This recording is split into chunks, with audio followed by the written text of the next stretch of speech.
नमस्कार दोस्तों, मैं विकास शर्मा स्वागत करता हूं आपके अपने चैनल ब्रेन बॉक्स कोचिंग की ऑनलाइन क्लासेस में।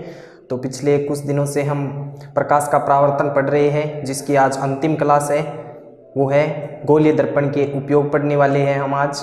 इसके बाद में जो परावर्तन का पार्ट है आपका वो पूरा हो जाएगा। फिर अगली घटना आती है प्रकाश का अपवर्तन। उसके बाद में हम इस टॉपिक के बाद में उसके बारे में भी डिस्कशन करने वाले हैं। तो देखते हैं हम गोलीय दर्पण के उपयोग।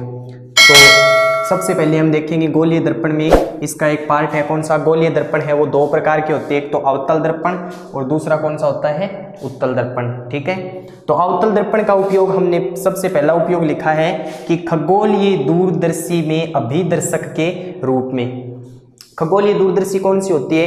ये जो प्रकाशिक उपकरण होते हैं, जैसे दूरबीन होती है, संयुक्त सूक्ष्मदर्शी, खगोलीय दूरदर्शी, यानी आकाशीय पिंडों को देखने के लिए इसमें दो लेंस लगे होते हैं। एक तो अभिदर्शक लेंस और एक होता है अभिनेत्र। यानी कि जैसे मान लो मेरे पास में ये क्या है, कोई दूरदर्शी है, जो लेंस मेरी आंख की साइड में होता है, यानी जहां से वस्तु को आंख पे रख के देखा जाता है वो तो होता है अभिनेत्र, और ये जो आगे वाला लेंस होता है ये कौन सा होता है? अभिदर्शक लेंस। तो जो दूरदर्शी होती है, खगोलीय पिंड होते हैं अंतरिक्ष में, उसको देखने के लिए इसका उपयोग किया जाता है। तो खगोलीय दूरदर्शी में जो अभिदर्शक होता है उसके रूप में किसका उपयोग किया जाता है? अवतल दर्पण का। फिर हम दूसरा उपयोग देखते हैं कि आंख, नाक, कान और गले के डॉक्टर द्वारा इस दर्पण का उपयोग किया जाता है। आंखों का चेकअप करने के लिए, या फिर गले का, कान का, नाक का, इसमें कोई प्रॉब्लम हो जाती है, कोई सूक्ष्म कणों को देखने के लिए जो डॉक्टर होते हैं वो कौन से दर्पण से देखते हैं? इसे अवतल दर्पण से देखते हैं। क्यों? क्योंकि अवतल दर्पण होता है ये वस्तु का बड़ा प्रतिबिंब बनाता है, इसलिए इसका उपयोग किया जाता है। ठीक है, फिर अगला उपयोग है शेविंग दुकानों में चेहरे का बड़ा प्रतिबिंब देखने के लिए, या फिर इसको हम ऐसे भी बोल सकते हैं कि हजामत बनाने के लिए। यानी शेविंग दुकानें होती है ना, हजामत दर्पण कौन सा होता है? जिससे हम कटिंग वगैरह करवाने जाते हैं दुकान में, दाढ़ी बनाते हैं, उसमें हजामत बनाने के लिए कौन से दर्पण का उपयोग करते हैं? हमें अवतल दर्पण का उपयोग करते हैं। क्यों? क्योंकि ये चेहरे का बड़ा प्रतिबिंब बनाता है, इसलिए। तो क्वेश्चन ऐसे भी पूछा जा सकता है कि शेविंग दुकानों में कौन से दर्पण का उपयोग किया जाता है? तो शेविंग दुकानों में अवतल दर्पण का उपयोग किया जाता है। ठीक है, फिर अगला इसका उपयोग है वाहनों की हेडलाइट, जिसे क्या बोलते हो आप? अग्रदीप भी बोलते हो। इसमें कौन सा दर्पण लगा होता है? तो हेडलाइट होती है, जो आगे की लाइट होती है किसी गाड़ी की, उसमें कौन सा दर्पण लगा होता है? अवतल दर्पण लगा होता है। यानी इससे जब प्रकाश निकलता है तो हमें प्रकाश का एक समांतर पुंज प्राप्त हो जाता है। तो प्रकाश किरणों का समांतर पुंज प्राप्त करने के लिए, यानी प्रकाश है वो कई दूर तक फैल जाता है इससे, एक समांतर पुंज के जैसा। तो कौन सा दर्पण होता है? वाहनों की हेडलाइट में प्रकाश किरणों का समांतर पुंज प्राप्त करने के लिए इस दर्पण का उपयोग किया जाता है। ठीक है, फिर अगला उपयोग है टॉर्च और सर्च लाइट आदि में। जो टॉर्च होती है और सर्च लाइट, जिससे जो प्रकाश किरणों का समांतर पुंज है वो कई दूर तक जाता है।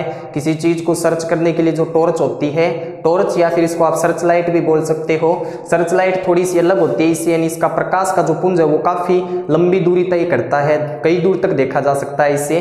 तो इसमें भी कौन सा दर्पण लगा होता है? अवतल दर्पण। ठीक है, अब अगला उपयोग है इसमें कि हमारे घर में लगा डिश एंटीना, यानी छत पे हमारे जो डिश या फिर एंटीना लगा होता है, उसमें आप ध्यान से देखोगे तो जो डिश होती है उसके आगे एक छोटा सा माइक सा लगा होता है, उसमें अवतल दर्पण लगाया जाता है। जो क्या करता है, यानी कि उपग्रहों से संकेतों को क्या करता है? ग्रहण कर लेता है, और नीचे जो केबल होती है उस तार द्वारा हमारे जो टीवी होती है उस तक वो संकेत पहुंचाई जाती है। क्यों? क्योंकि ये कौन से संकेत होते हैं? ये विद्युत चुंबकीय संकेत होते हैं। यानी किसी भी चित्र को या फिर ध्वनि को विद्युत चुंबकीय संकेतों में बदलकर पहले तो उपग्रहों तक पहुंचाया जाता है। जो सैटेलाइट होती है, उपग्रह उन संकेतों को ग्रहण कर लेते हैं, और उन उपग्रहों से जो हमारे डिश एंटीना होता है जिसमें जो अवतल दर्पण लगा होता है वो इन संकेतों को क्या कर लेता है? ग्रहण कर लेता है और नीचे अभिग्राही तक पहुंचाता है। तो यही हमने लिखा है कि घर में लगे डिश एंटीना में भी अवतल दर्पण लगाया जाता है, जो उपग्रहों से प्राप्त संकेतों को ग्रहण करके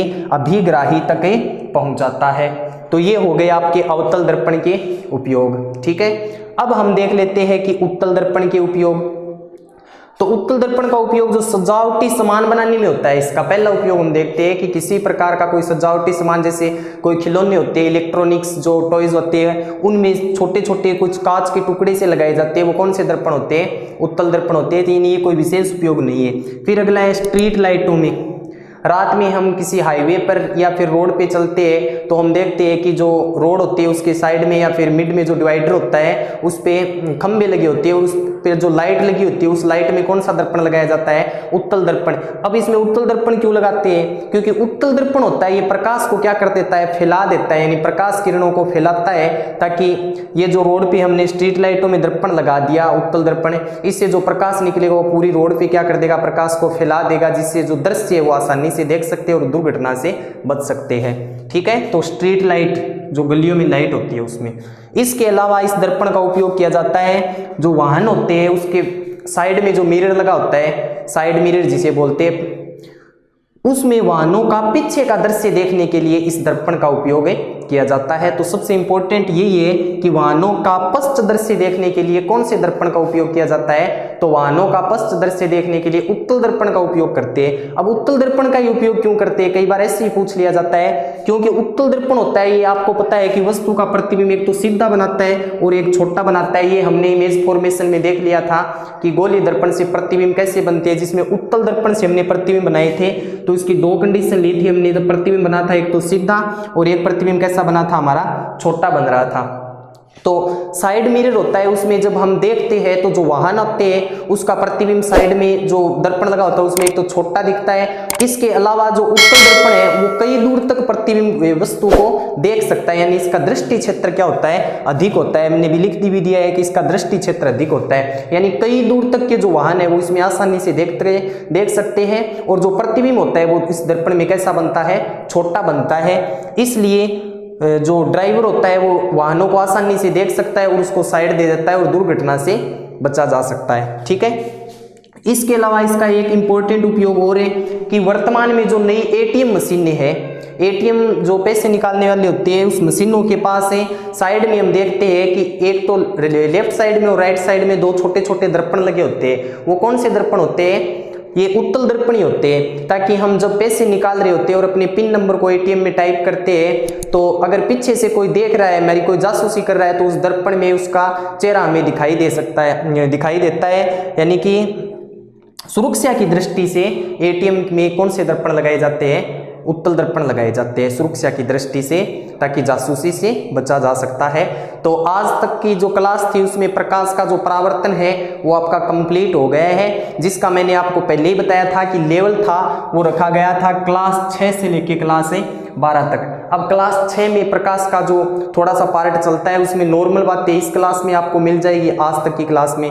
फिर 7th क्लास में भी प्रकाश का टॉपिक आता है, फिर 8th में आता है, फिर 9th में नहीं आता है, उसके बाद में 10th क्लास में भी प्रकाश का टॉपिक आता है, फिर 11th में नहीं आता है, और उसके बाद में जो 12th क्लास है उसमें प्रकाश के 2 टॉपिक आते हैं। यानी कि प्रकाश को ये जो ऑप्टिक्स होती है इसको 2 भागों में डिवाइड कर देते हैं, एक तो रे ऑप्टिक्स और एक वेव ऑप्टिक्स, यानी किरण प्रकाशिकी, और दूसरी कौन सी होती है? तरंग प्रकाशिकी। तो हमारी किरण प्रकाशिकी चल रही है। तो प्रकाश का जो परावर्तन है उसकी क्लास आज हम यहीं समाप्त करते हैं। तब तक हमारे साथ बने रहिए और हम अगली क्लास में प्रकाश का अपवर्तन या फिर प्रकाश की कोई और घटना के बारे में अध्ययन करेंगे। धन्यवाद।